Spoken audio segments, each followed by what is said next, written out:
Welcome back to this three-part video series on dentistry in Canada and how dentistry not only survived but thrived throughout COVID-19 and what the future of dentistry looks like. My name is John Moakler and I'm the founder of Moakler Wealth Management. And for the best advice on how to protect you and your family, subscribe to my YouTube channel and hit the bell notification so be notified when we launch a new video. This is interview number 2 with one of the leading voices in dentistry. Her name is Lisa Philp of Transitions Group North America. And for the past 20 years, Lisa has been the Chief Visionary Officer of Transitions Group. And prior to that, she used to be a dental hygienist, so she knows the industry inside and out. So sit back and relax and enjoy interview number 2. Welcome back. I have with me my guest speaker again today is Lisa Philp, Chief Visionary Officer of Transitions Group. Welcome back, Lisa. How are you today? I'm great, John. Now, with Transitions Group throughout COVID, you actually also embarked on a partnering strategy where you brought a number of key partners to the table to assist in expanding dentistry and the services that you could offer to dentists. Can you help us understand that a little bit better?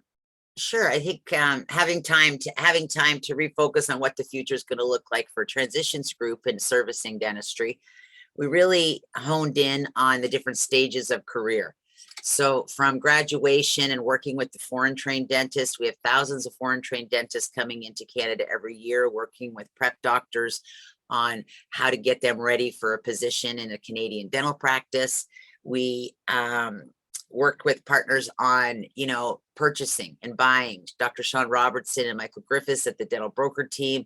We have a buyer's list. Right now, we have a lot more buyers than we do have people selling practices. So what happens when you buy a practice and you pay goodwill at the high market prices? There needs to be a startup process support for the buyer for at least the first 3 days, first 3 weeks, first 3 months. So we honed on specific types of stages of career. As far as startups go, not a lot of startups happening because the building cost square footage for a dental practice right now is almost doubled. Wow. So building right now, because of the supply issues and the construction costs and that kind of thing, I see a lot of those delayed or halted because of affordability. And then also we went into, what are the stages of plateauing with our scorecards? We have basically every system in the practice in our dentalscorecards.com platform that can help dentistry rate in almost any topic, where they are today, where they want to be, and then work with them on the gap of how to close that gap to get there. And also when they want to grow, as they want to grow and they want to be innovative with technology, working with, patient news with the Zebra dashboard. We call Max, who's got tons of experience in knowing patient behaviors in the recall program and the retention part of it. And, also really looking at getting into what does it mean for selling a practice today. I've never seen the market like this before, where there's so many choices of buyers for a practice, but making sure that there's the right fit. So when it is time ready to sell. And it's interesting, John, because hence how I met you and Rick. And I've probably had 1,000 calls from financial planners over my career. And it was just never anything that I ever got into conversation with dentists about. So it wasn't really something. I mean, I had referrals and great people that service dentists, but I think having you on our team's been a huge asset, because one thing COVID did, when a dentist had time to reflect, worried about their finances, exhausted about what they now have to do as a leader and an owner, they were asking themselves, should I stay? Should I grow? Should I go? And a lot of them that wanted to go had a big wake-up call that if you don't plan to go on your terms and you've not got a proper plan in place, with whether it's investments, insurance, all those different things that are available to small business owners, then you don't always have the choice to go. So I think that's why you see the model of consolidation where corporate comes in, buys the goodwill, and then the dentist stays on, because 99% of dentists really always just wanted to be a dentist. They didn't want to worry about all the other things. Yep. But I think, I really committed to, and you've done amazing work with our clients on helping them retire on their terms when they want to, with them realizing what kind of, we don't stop doing dentistry and then say it's okay not to have the same lifestyle. I think that was their big aha, and you taught me with a couple of clients, if they're spending all their retirement now, how are they going to ever get out of dentistry? And whether they're exhausted, I don't think the dentistry was exhausting. It's just everything they had to do with it. So I think, so many great people, so many brilliant minds came to the table with, from marketing to supporting new dentists. I'm a dentist now, to associate recruitment, every stage of career. Basically, we've now got a team of experts that can support dentistry. Oh, that's just fantastic. And I know with dentists, the number one question they always want us to ask is, when I do retire, will my money outlive me, or will I outlive my money?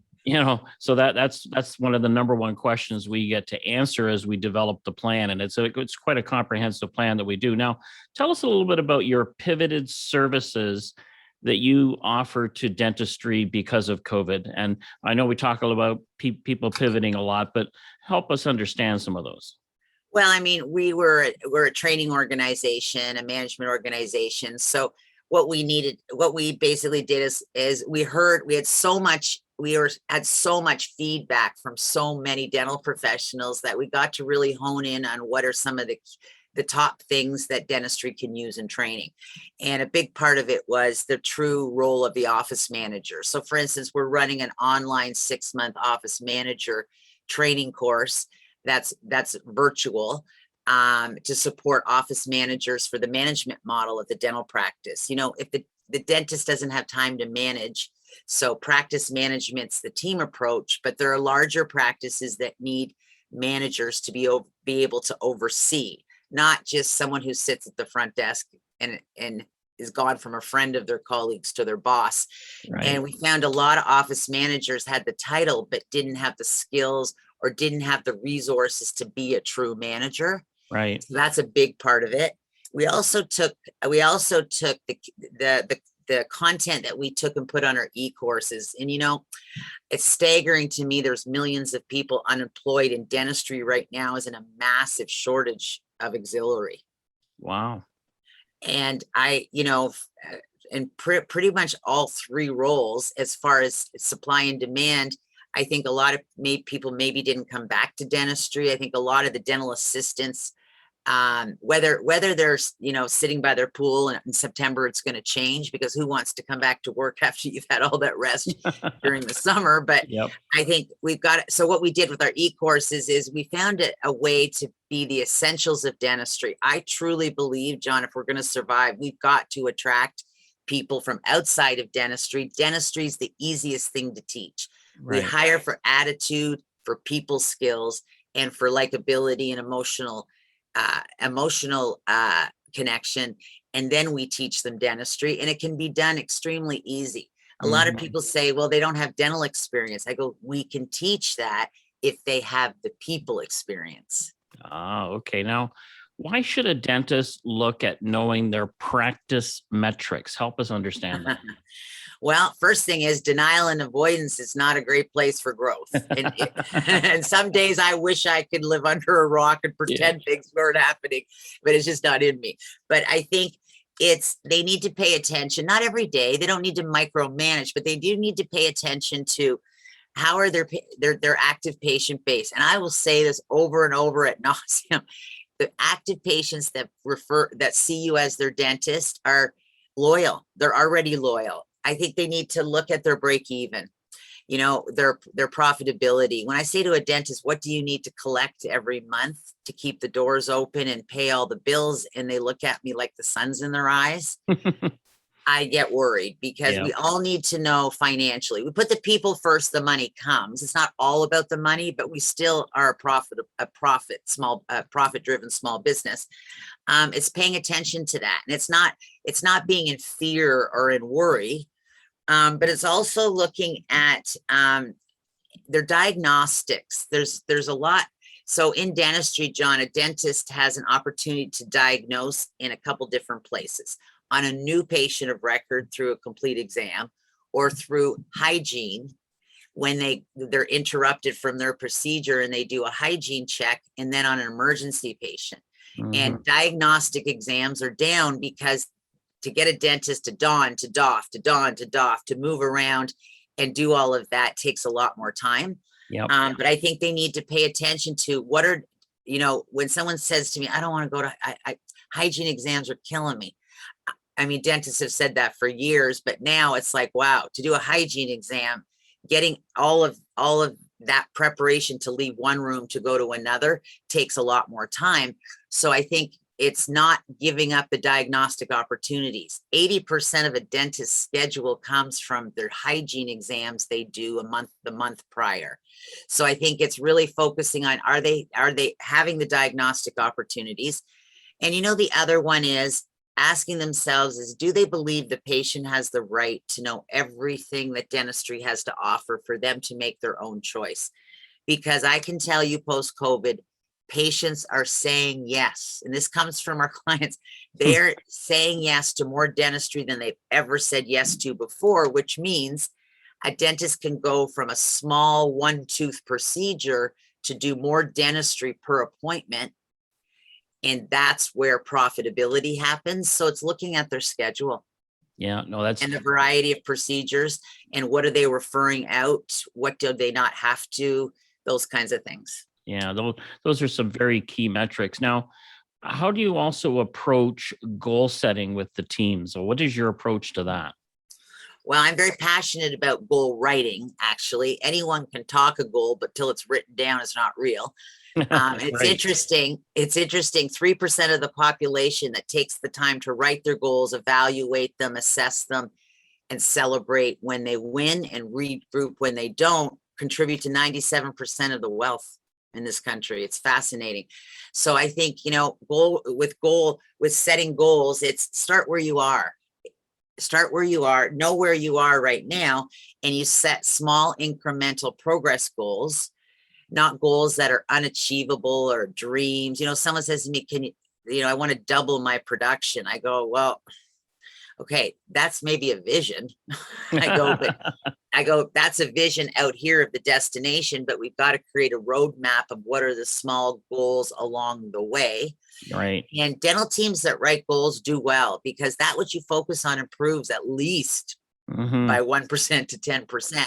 Right. So what we do is we look at where they are, we help them set increments, we look at where they want to be, and then we work backwards of small goals set. Now goals can come in percentages, in dollars, even in team metrics, right? Management of stress, those kinds of qualitative and quantitative.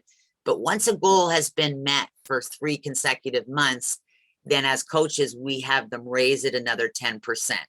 Okay. So it's, it'd be no different than if I said to you, John, get on my bus. We're going somewhere. Don't know where we're going. Don't know how we're going to get there. Just be with me. Right. We can't have a determined future without setting the roadmap of how we're going to get there. And that's what goals are. They're the stepping stones along the way. And they shouldn't be burning people out because if they're specific, they're motivational, they're attainable, they're relevant, and the key is tracking them. Correct. And also making sure it's part of a team environment in order to achieve that goal, correct? Yes. The 2 things that dental team members say the most on all of our instruments and our rankings and our scorecards is they want to be acknowledged and they want to be involved. AI, not artificial intelligence, right? I'll go the other way. But they want to be involved. And the more people involved in a goal are planning the trip's going to be better. Yeah. That's just the nature of human collaboration, but also acknowledged. Yeah. Now, right? Dental teams. Go ahead. No, it's okay. I was just going to say my final question, because you talked about metrics, you talked about goal setting. Was there a specific new service or profitable area that has now come out because of COVID that you're seeing in the practices? Well, I'm not sure if I'd relate it to profit, but I would say dentistry for the first time in history was not open. I think there's been huge ahas on toothaches in emergency rooms do not match. Mm. Right. So if we're going to, with dentistry not there, I think patients, the public, I think the governments realize dentistry is a major part of healthcare. We are part of overall wellness. We're part of overall well-being. I've said for years, the bugs here, bugs everywhere kind of thing, as my son put it when he was 12. But I think, as far as realizing that it's part of healthcare, it can never shut down again. It's an essential service. And also the practices that could stay open were the ones that got ahead of it and had the PPE and didn't have to deal with there's a lot of dentists that wanted to work that couldn't because they didn't have what they needed to do that. And that was very hard. Yeah, I saw you helping to source some of that through some of the partners that you worked with. That was amazing. Yeah. Yeah. I think everyone's worked really hard. We want dentistry to keep going and we want them all to do well because we all win. Yeah, no, that's fantastic. Well, thank you again for investing time and allowing me to interview you. I want to appreciate it, and I want you to enjoy the rest of your day. Thanks for spending a little bit of it with us today. Thank you. Thank you, John. You can really tell that Lisa is passionate when it comes to dentistry, but her and her team wanted to make sure when that second wave of COVID-19 hit, that dentistry was not shut down again. It not only survived, but it thrived. We also came to notice that governments across Canada came to realize that dentistry was an essential service, and it was part of the health network, and that it should never be shut down again. So we still have one interview left with Lisa, where we're going to drill down into successful dentists who use marketing and consulting in order to grow their practices. We'll also share some ideas for dentists to consider in order to reduce staff turnover. So if you'd like to develop your own comprehensive written financial and retirement plan, click on one of the links below to apply to become my client. And if you like this video, give it a thumbs up, subscribe to my YouTube channel, and share it with a friend. Thanks for watching, and always remember, when we design financial plans for our clients, we always make sure their money outlives them in retirement.